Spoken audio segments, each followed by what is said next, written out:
అందరికీ నమస్కారం. మనం ఈరోజు శ్రీ ఆదిశంకరాచార్యుల వారు రచించిన శివానంద లహరి నుండి 19వ శ్లోకం పారాయణ చేసుకుందాం.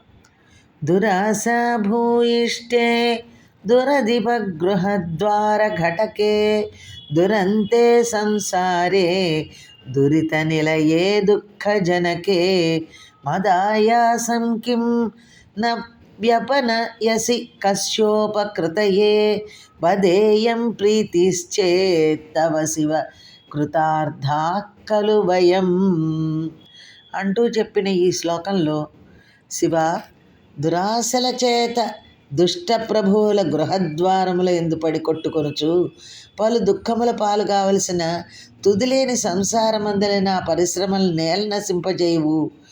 ఈ భక్తుడుగానున్న బ్రహ్మదేవుని మీది వాత్సల్యము చేత నాతని చేతలు పోగొట్టడకు ఇష్టపడుకున్నావు కాబోలు.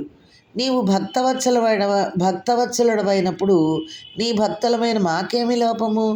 నిన్ను భజించి మేమును కృతార్థములు మగుదం గదా. దురాశలతో నిండినది, దుష్టులైన అధికారులు గృహద్వారములలో వేచి ఉండునట్లు చేయునది, పాపములకు నిలయమైనది మరియు దుఃఖమును కలిగించినది అగు అంతులేని ఈ సంసారములో నా కష్టమును ఎందుకు తొలగించవు? సహాయం చేయమని ఎవరినడగను? ఓ శివ, నీకు ప్రీతి కలిగినచో మేము ధన్యులమయ్యేందుము కదా. శివ, ఈ సంసారము ఎటువంటిదంటే దురాశాపూరితమైనది, అధికారుల ఇళ్ల ముందు పడిగాపులు కాయించినది, పాప భూయిష్టమైనది, దుఃఖభరితమైనది. అటువంటి సంసారంలో నా అనేక బాధలను ఎందుకు ఉపేక్షిస్తున్నావు? నన్ను కరుణించమని నిన్ను తప్ప ఎవరిని వేడుకోగలను?